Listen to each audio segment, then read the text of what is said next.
是吧？所以普京这个人很狡猾，所以他呢在欺骗川普。他想和平，他并不想长期打下去，因为其实普京他显然并不是真正的相信川普。我认为停火機會好高。但是你知道这个普京呢，现在打很多的鬼主意。川普上任后，一心要推动乌克兰和俄罗斯的停火协议，先跟泽连斯基相约在白宫签约，却因理念不合，双方争执不下。You're gambling with the lives of millions of people. You're gambling with World War III. You're gambling with World War III. 随后，美方施压，乌方权衡利弊，被迫低下头道歉，答应与美国签署30天停火协议。我们确实非常珍视美国为帮助乌克兰维护主权和独立所做的一切。在第2轮的谈判中，美方派出了国务卿卢比奥和国安事务助理华尔兹。今天我们提出的方案已被乌克兰接受，应立即停火，并展开紧急谈判，以持久可持续的方式结束冲突。此刻我们希望向俄罗斯转达这份提议，期待他们会接受，选择和平。普京，你该如何接招呢？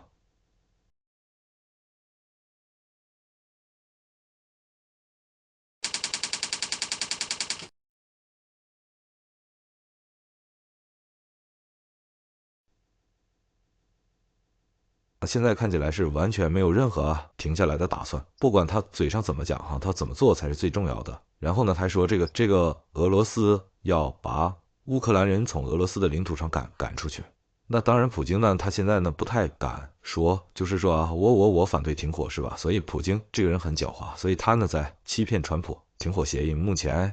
这个存在很多细节问题需要讨论，比如在当下俄乌近2000公里的接触线上，如何建立有效的停火监督核查机制。如何防止乌克兰利用停火期进行动员、训练和接收武器？这个话完全是胡扯，因为这不是普京应该担心的事，这是乌克兰应该担心的事情。现在他首先停下来的目的就是为了不要再打了嘛，对。所以我觉得就是说这个你从普京的表态，不管他说啥我觉得就是从他目前的表现来说，从他的这个过去做事的这种逻辑来看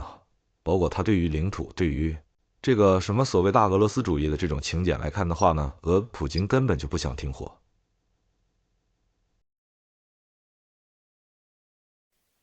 我认为普京希望和平还超过泽连斯基。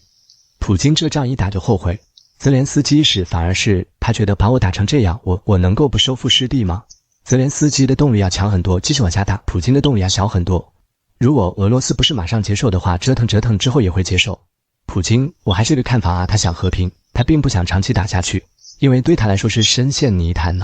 但是这是第一点，第二点呢，他现在不想停火。目前就想拖一天是一天每拖一天他就想多占一些地方，这样的话谈判的时候好谈判，这是他的回应的看法我的看法。在我看来，其实普京他显然并不是真正的相信川普，至少我看在目前是这样。因为俄罗斯是在公开的质疑说这个停火方案只是你美国想要恢复对乌克兰进行军援的伪装所以呢他就足以说明这一点了。也就是说呢，普京现在所提到说他需要所谓的保证，一方面呢我觉得很可能他就包括说俄军现有的这个控制区必须你要得到美国你的明确的承认这是我的另外一方面他可能要求那个所谓的长期和平呢，就是说在乌克兰在未来是不得继续开战来收复失地的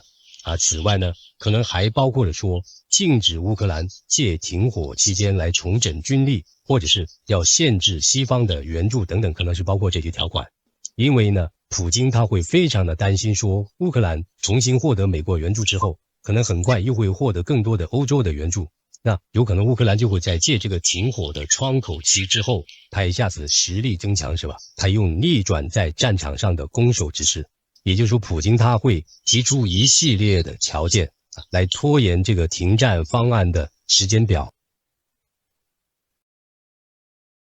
而佢只係話美國你要我咁做都得，有啲嘢你要應承我，北約就停喺嗰個地方啦，唔好再玩嘢啦。我哋唔希望咧俄羅斯有安全問題，另外咧，俄羅斯咧表達對經濟制裁嘅關切嗱，即係佢希望咧撤除或者減少有關經濟制裁啊，要求美國將解除制裁納入談判範圍。莫斯科始終認為西方嘅制裁非法㗎，但係談判之前唔會對呢樣嘢發表進一步評論。佢其實係希望談判，我認為停火機會好高，達成和平終戰協議嘅機會就50-50。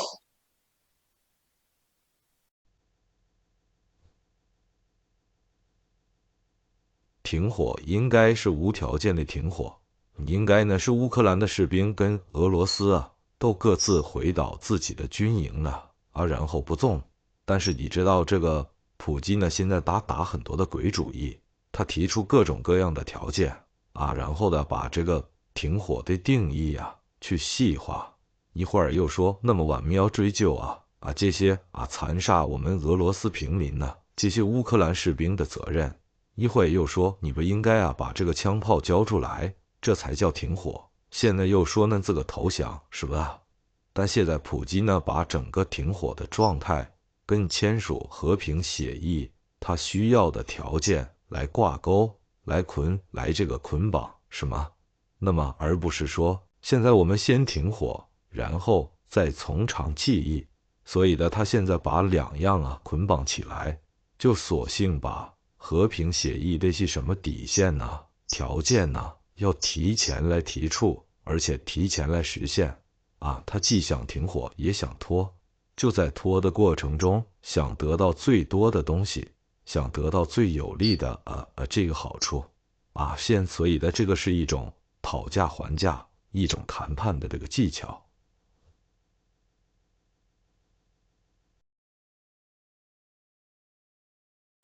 This could create fiscal space of close to 650 billion euros over a period of 4 years. The second proposal, it will provide 150 billion euros of loans to member states for defense investment.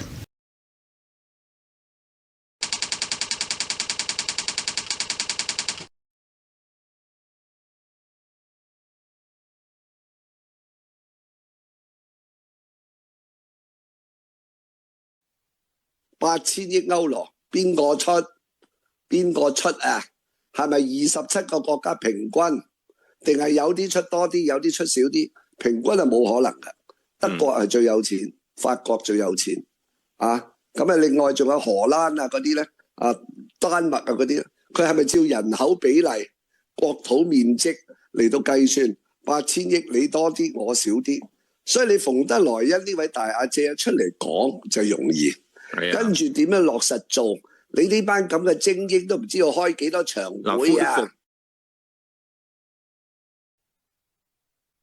俾人梅蘭妮呢位意大利總理佢講過如果歐盟你哋出兵咧，唔好預我我唔會出㗎，我嘅士兵同國民咧係唔會進入呢個烏克蘭境內。你見到啦，總之口水同埋鎂光燈打卡，佢就一定有份。但係真金白銀出戰揾士兵，意大利士兵咧就冇份。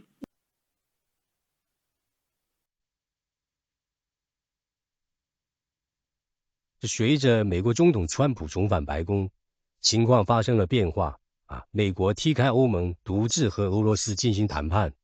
讨论这个乌克兰战争的和平进程。这件事情令欧盟震惊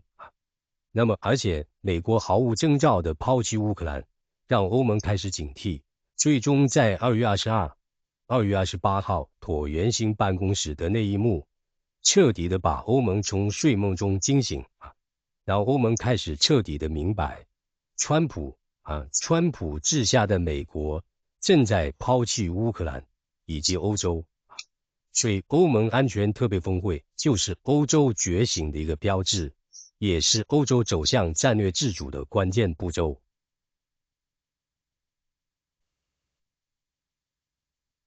我觉得现在都别说4年之后，现在拿出来一半，甚至8000亿拿出来1/4，2000亿欧元，让乌克兰随便的去国际市场上采购自己所需的战略物资、军事物资、军事装备，重新给乌克兰的军队士兵来一次系统性的全套的更新换代升级，这场战争真的很容易迎来转机，是吧？你再等4年，好吧？这4年我都已经你在说是不想吐槽他们，但是要用4年时间一说出来，我就大概知道这是怎么回事了。2025年3月18日，川普和普京互相通了电话，以下为双方达致的协议：俄罗斯与乌克兰答应停止对能源基础设施的攻击，同意释放部分乌克兰战俘来表示善意。俄乌将在周3进行175人的换俘行动。泽连斯基拒绝了普京希望乌克兰停止军事动员，西方暂停对乌克兰军援和情报支持的要求。不过泽伦斯基随后支持部分停火，但希望了解具体细节。2025年3月23日，乌克兰和美国官员在沙地阿拉伯再度开启双边会谈，讨论如何保护乌克兰的能源和关键基础设施。俄罗斯和美国官员将在3月24日会晤，这次谈判目标是达成在黑海海上停火，允许船只自由航行。美国特使魏科夫表示，莫斯科和基辅都有怨言，而美国要做的是缩小争议范围，停止这场杀戮。为了鼓励欧盟成员国提高国防开支，白皮书规定，未来4年内额外增加国内生产总值 GDP 1.5% 的国家将获得优惠政策。波罗的海和北欧国家担心来自俄罗斯的直接威胁，心甘情愿地在国防上投入更多。葡萄牙、西班牙和意大利等南欧国家则不太愿意在国防上花更多钱，因此欧洲的整体防御能力将无法达到应有的水平。欧洲面临另一个难题：何处购买装备？欧盟向成员国提供的1500亿欧元贷款中，至少 65% 应该用于购买欧洲原产武器装备，摆脱以美国为首的北约影响。实际上，许多欧洲国家依然习惯于从美国采购高端武器系统，短时间内提升欧盟军事装备制造业难度巨大。在名家1分钟论证中，我每期都会精选几位政论家，围绕热门的2到3道议题，摘录名家对议题的看法，剖析他们所引用的论据，思考他们带出的论点，让观众清晰理解并自行得出结论。每位名家的发言，我都会摘录约1分钟的精彩内容，并于评论区附上完整的视频链接，并鼓励点击观看。本视频的核心不在于评断名家的观点是对或错，而在于剖析他们引用的论据，以及由此而展开的论述，最终通向坚实的论点。在名家各自的言论中，我们或积极赞同，或不以为然，或认同论据却质疑结论，我们都会各有所得，各有提升。这种深度的探讨与思考，正是我们愿意投入时间与精力的真正原因。若有人意图借名家的言论进行谩骂或人身攻击，我呢，恕不奉陪，只能将这些言论一一屏蔽。在信息的海洋里，我们既是旁观者，也是参与者。每一次点击、分享、评论，都是推动舆论浪潮的一滴水。浪潮汹涌是自然之美，我们既无法抗拒，也不可轻视。唯有保持距离，方能静观其变；唯有远离喧嚣，方能免受波及。如何在名家浩瀚的言论世界中培养理性与独立思考？如何在瞬息万变的时代保持清醒？如何在信息洪流中寻找真相？正是我不断思索的问题。而名家便是我的指引明灯之一。